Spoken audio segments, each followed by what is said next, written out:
بسم الله الرحمن الرحيم والفجر وليال عشر والشفع والوتر والليل إذا يسر هل في ذلك قسم لذي حجر ألم تر كيف فعل ربك بعاد إرم ذات العماد التي لم يخلق مثلها في البلاد وثمود الذين جابوا الصخر بالواد وفرعون ذي الأوتاد الذين طغوا في البلاد فأكثروا فيها الفساد فصب عليهم ربك سوط عذاب إن ربك لبالمرصاد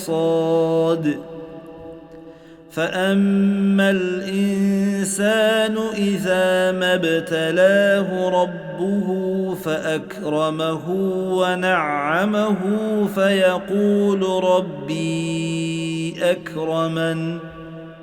وأما إذا ما ابتلاه فقدر عليه رزقه فيقول ربي أهانن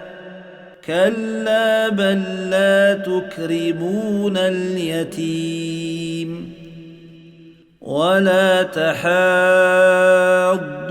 على طعام المسكين وتأكلون التراث أكلا لما وتحبون المال حبا جما